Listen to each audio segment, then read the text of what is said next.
Baik, terima kasih. Assalamualaikum warahmatullahi wabarakatuh. Salam sejahtera untuk kita semua. Terima kasih Bu Desak atas kesempatan yang diberikan. Terima kasih juga Pak Arya selaku Ketua Panitia dan tidak lupa Pak Badrul juga sebagai Direktur Inari. Eh, saya juga mewakili Gatas Lab Indonesia di sini, tapi ya karena disuruh curhat, ya kebetulan saya juga bergerak di sektor kesehatan di perusahaan kami. Kita membuat hospital furniture dan semenjak tahun 2015 kita bikin alat uji ya, kalibrator untuk alat kesehatan. Lanjut saja. Lanjut. Ya, ini sedikit tentang Gatas Lab Indonesia. Nggak apa-apa lanjut aja. Saya pikir biar to the point. Uh, uh, kita bicara tentang alat kesehatan. Kondisi saat ini sebenarnya bagaimana sih alat kesehatan di Indonesia? Jadi ini data dari presentasi Kemenkes ya. Kalau bicara 2025 kita sedang dalam tahap tumbuh ya. Bahwa kita punya 0,4 market share kalau bicara alat kesehatan di dunia ya. Jadi kalau dibandingkan dengan meskipun cuma 0,4 tapi ya positioningnya sampai hari ini sektor ini tumbuh. Karena rumah sakit di Indonesia juga terus tumbuh. Yang sekarang menjadi prioritas mungkin ya buat pemerintah adalah atau sampai 5 tahun ke depan adalah meningkatkan kemampuan untuk bisa menangani penyakit-penyakit kronis ya seperti stroke, jantung, diabetes, TB gitu ya yang membutuhkan pelayanan khusus. Jadi uh, di bicara produk kita selalu bicara market. Ya, karena bicara bisnis pasti bicaranya market. Jadi dua pembicara sebelumnya pasti bicara di saat berinovasi membuat produk. Concernnya pasti apa yang mesti dibutuhkan oleh market. Jadi bicara market kita masih punya. Lanjut. Ini kira-kira situasi landscape ya eh, alat kesehatan di Indonesia. 0,4% sebagai market share global di 2025 prediksi. Ini dan alat kesehatan ini seperti juga farmasi highly regulated, sangat terikat mungkin dengan peraturan. Jadi memang banyak sekali aturan-aturan yang harus disesuaikan. Karena menyangkut ya pasien, keselamatan pasien. Jadi memang step by step produk yang dihasilkan, komponen yang dibuat pun harus dapat memenuhi uh, aturan yang sudah berlaku gitu. Selain dia punya manfaat. Ini ada istilah izin edar AKD, itu artinya alat kesehatan itu untuk diedarkan harus punya izin dari yang dikeluarkan Kemenkes. AKD itu artinya lokal. Kalau kita lihat sebelah kiri ada 15.000 izin edar. Sementara kita perhatikan izin edar impornya, istilahnya AKL 54.000 alat ya. Terlihat di sini bahwa populasi alat ketersediaan alat impor jauh lebih banyak ya, hampir 5 kali lipat dari kemampuan kita membuat sendiri di Indonesia. Dari sisi jenis, kita lokal punya 447 jenis alat kesehatan, sementara impor 1.552. Nah, produsen alat kesehatan di Indonesia sejumlah 843 dengan distributor sebanyak 4 ribuan. Ya, kita lihat kalau dari neraca perdagangan ini, impor kita 40,1 triliun, sementara ekspor 16,3 triliun. Nah, sebuah pergerakan yang menarik semenjak 2022 setelah afirmasi produk dalam negeri oleh Presiden di Bali di bulan Februari bahwa COVID mengingatkan kita bahwa ternyata kita sangat rentan sekali dari sisi pelayanan kesehatan alat ini. Karena periode itu 95% alat kesehatan kita masih impor. Di saat kita harus melengkapi rumah sakit yang kita punya di Indonesia ini, ya kita harus mengeluarkan uang banyak gitu. Maka pemerintah mengafirmasi untuk penggunaan produk dalam negeri. Nah, jadi semenjak saat itu bahkan di challenge-nya kalau kita lihat itu ada 447 jenis lokal, sementara yang impor di 1.500. Jadi untuk para inovator ya kita punya tantangan sebenarnya. Bagaimana sebagai langkah awal ini kita bisa menggantikan produk impor yang ada di Indonesia. Jadi mungkin inovasi barunya masih second step. Inovasi pertama bagaimana kita mungkin ya dengan reverse engineering atau apa mampu dulu untuk bisa menggantikan produk-produk impor yang bisa ada di Indonesia. Ya, pemerintah semenjak 2022 sudah mendorong ini, meskipun butuh waktu ya, karena jenis alat yang banyak. Jadi memang teman-teman harus memilih bidang tertentu yang spesifik gitu, yang sesuai dengan keahliannya masing-masing. Karena memang sektor di alat kesehatan ini luas gitu. Jadi eh, mari silakan sama-sama menggali dulu informasi yang lebih banyak, bisa paham kebutuhannya di sektor masing-masing. Jadi peluangnya ada, challenge-nya ada, bagaimana kita bisa menggantikan alat-alat impor ya. Selanjut, oke, seperti yang saya bilang kita ada di masa perubahan, ya kan? Kita sedang melompat gitu. Nah, PR kita adalah bagaimana kita bisa menggantikan alat-alat kesehatan impor sehingga kita bisa memproduksi sendiri. Maka lagi-lagi saya juga ingin menegaskan bahwa kolaborasi itu penting. Ya, di pertama tadi Pak Badri juga Pak Dio juga menyatakan bahwa kolaborasi, dua pembicara sebelumnya bicara kolaborasi, iya. Sering-sering ngobrol lah kita gitu. Jadi sering-sering curhat bareng, ketemu bareng, forum bareng, mungkin yang lebih rileks. Jadi supaya kita bisa paham. Lanjut. Ya, ini kira-kira pentahelixnya ya. Eh, kita harus membangun komunitas ekosistem alat kesehatan yang kuat ya. Ya, ini ya keterlibatannya. Pemerintah sudah banyak melakukan hal dari berbagai sektor, cuma memang inovasi, riset itu kan butuh waktu. Jadi memang kita harus betul-betul bisa memilih step by step ya, mulai dari yang paling sederhana hingga yang paling. Jadi ini sebenarnya sebuah langkah panjang gitu. Tapi kita harus bisa mampu menyusun short goal-nya seperti apa gitu. Ini yang jadi challenge kita untuk lebih banyak diskusi. Bahkan pemerintah sekarang, jika ada alat kesehatan yang sudah bisa diproduksi dalam negeri dengan tingkat komponen dalam negeri lebih dari 40%, itu alat impornya di freeze ya, nggak bisa masuk lagi, nggak bisa jual di Indonesia. Nah, ini dukungan ini masih sangat kuat. Mudah-mudahan di pemerintah yang baru kita bisa pertahankan ini dan lebih baik lagi sehingga kesempatan para inovator ataupun kita industri eh, untuk bisa tumbuh lebih baik lagi itu ada gitu. Karena biar bagaimanapun butuh waktu. Karena kita juga di sektor industri, karena kita bicaranya kebanyakan tadi kita lihat distributor dan banyak juga distributor yang sudah mulai produksi, jadi beralih sebuah bidang baru yang tidak mudah, banyak investasi juga, tapi kita tetap harus menjaga cost-nya ya, supaya tetap kita realistis ya, survive gitu, karena bicara bisnis. Jadi tahapan ini short goal-nya harus kita bisa temukan. Jadi bagaimana kita bisa menggantikan produk-produk alat kesehatan dari yang paling sederhana dulu untuk bisa akhirnya kuat di pasar. Tapi memang tidak mudah sebenarnya. Karena di kalangan komunitas kita, dia para user seringkali karena mereka sudah terbiasa, ini karena di Imerik dokteran juga nih, teman-teman dokter, seringkali karena sudah terbiasa dengan produk impor, ya kita paham lah kualitas yang bagus, ya patient safety. Jadi ya lebih condong sudah firm, udah nyaman gitu dengan produk-produk impor. Tapi ya kita berharap juga, dan ini terjadi di lapangan. Kita punya produk yang bisa kita buat sendiri.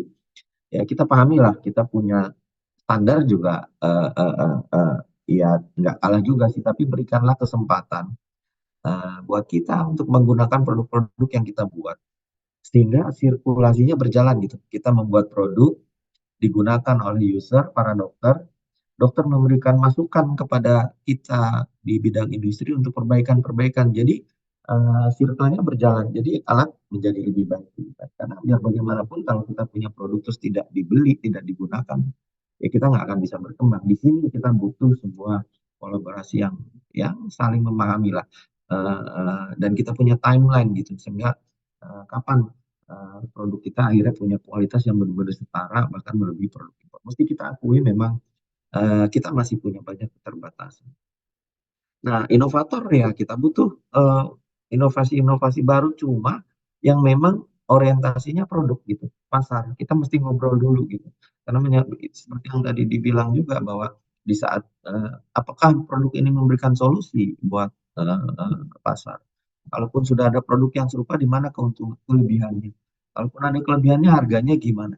Mesti diakui ekosistem pendukung industri kita masih sangat-sangat terbatas part, komponen, bahan baku kita masih banyak yang impor dan ini challenge juga buat kita untuk bisa teguh gitu. Uh, dan pemerintah juga untuk tetap memberikan dukungan karena uh, banyak dalam tahapan workshop mungkin bisa menggunakan casing atau komponen atau part yang yang ada di pasar gitu. Tapi dalam bicara volume untuk upscaling, biasanya kita punya kendala tuh.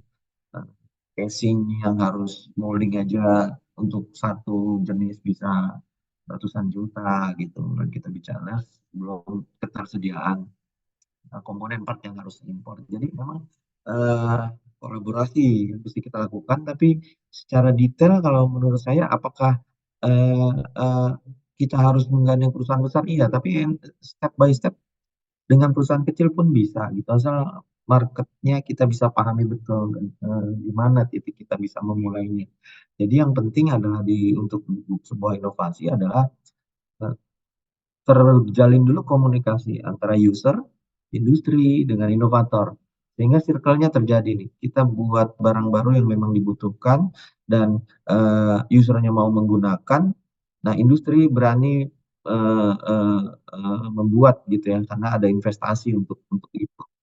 Dan itu berbagai pihak tentunya. Jadi circle ini harus terjadi, komunikasinya harus terjadi.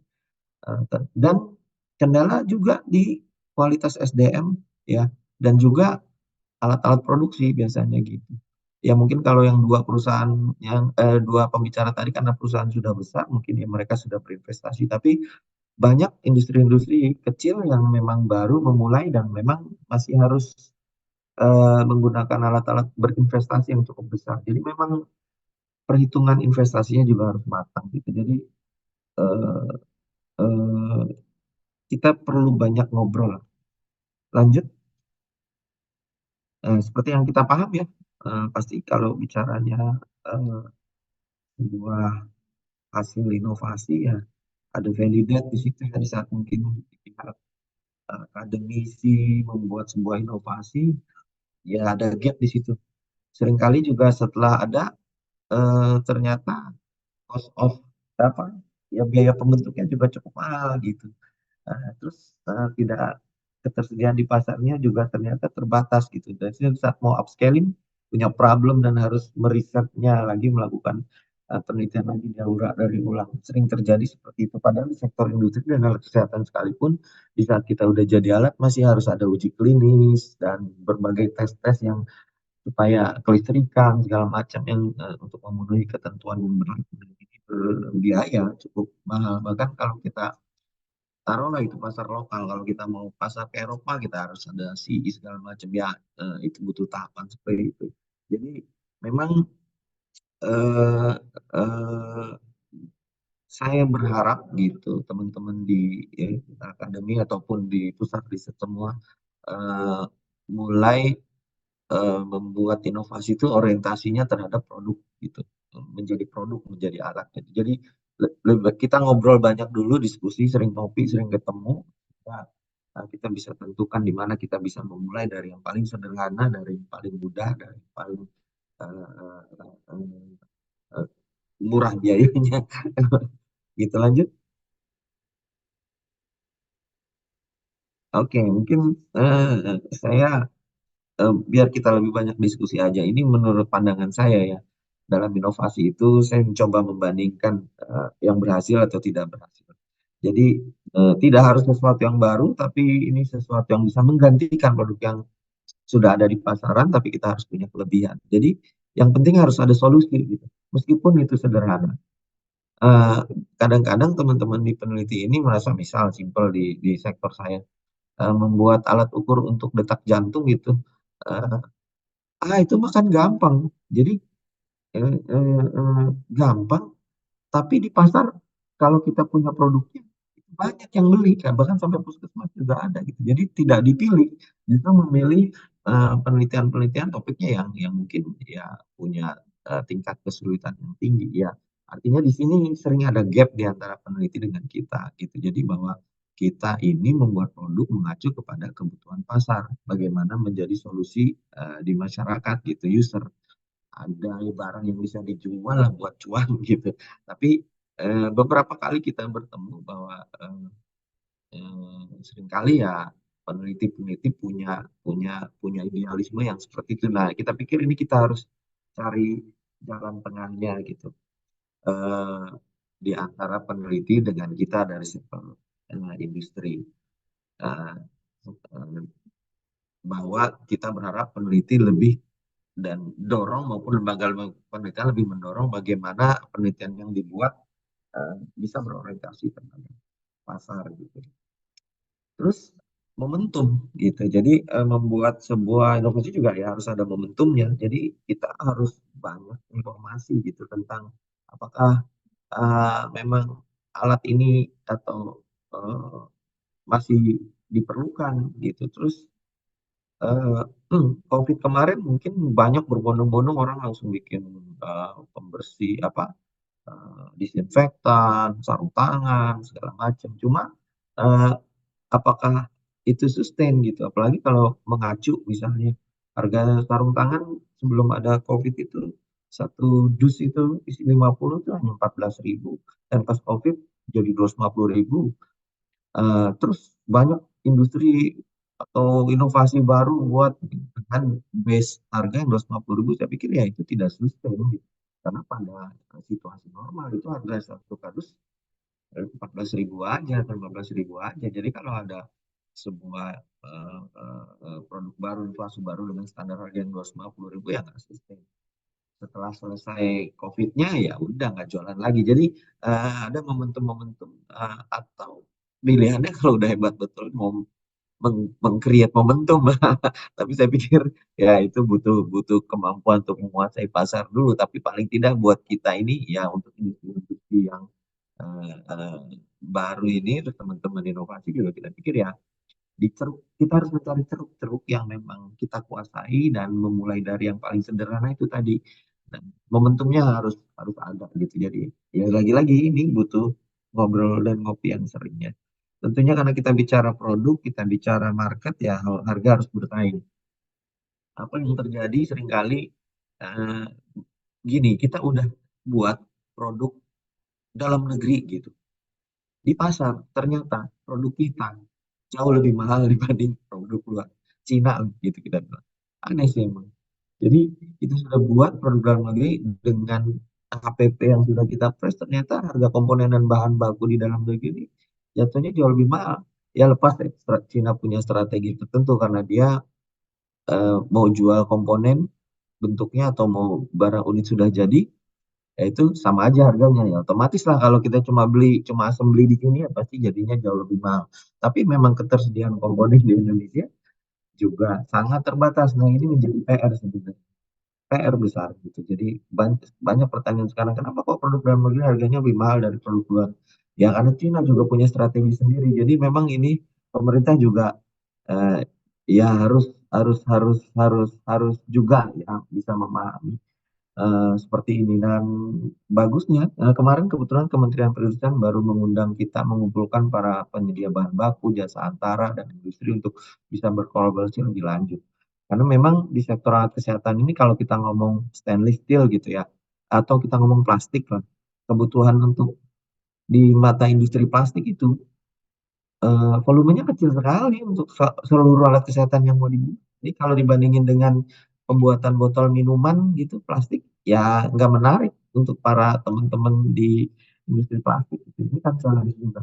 Kita butuh, eee, punya suara yang sama bahwa teman-teman industri plastik juga bisa support kita. Itu terjadi juga dengan industri stainless steel dan sebagainya yang lain. Jadi Ya karena bicara bisnis mereka juga bicaranya volume, tapi mudah-mudahan pemerintah bisa mendorong baik. Jadi ini yang terjadi kira-kira. Jadi tetap saja mungkin kadang-kali kita harus pinter-pinternya bisa mengkomunikasikan, memanfaatkan ya tools yang ada eh, di dalam negeri maupun di luar negeri, tujuannya supaya kita bisa dapat harga yang paling bersaing lah, efektif. Dan jangan lupa terbuka untuk pengembangan. Jadi mm, ya kita harus selalu open minded gitu, bahwa jangan sampai kita sudah menghabiskan waktu terus kita close gitu, tertutup, tidak membuka diri untuk pembaruan, tidak membuka diri. Jadi ya dengan kekiniannya ilmunya juga tentunya seperti itu. Jadi yang lagi kuncinya ngopi bareng lagi. Tadi saya bilang juga memperhatikan keberlangsungan dan ketersediaan bahan baku dan sebagainya. Jadi saya pikir sudah jadi barang inovasi pun belum selesai, karena di saat kita mau upscaling maupun upgrading jumlah volume, banyak titik-titik yang memang masih menjadi kendala gitu. Jadi apakah bisa? Saya pikir bisa. Kuncinya kita pilih dulu yang paling sederhana. Kalau mau mengganti produk yang sudah beredar, ya kita mau reverse engineering, cari yang sederhana dulu tapi memang di pasar diperlukan, dan make sure kita punya kualitas yang cukup dan bisa meyakinkan teman-teman kita untuk menggunakan, dan kita terbuka untuk bisa lakukan perbaikan, pengembangan produk, dan konsistensi di sini perlu gitu. Dan saya pikir kira-kira seperti itu yang bisa saya sampaikan. Mudah-mudahan kita bisa diskusi yang menarik. Baik. Terima kasih, Bu.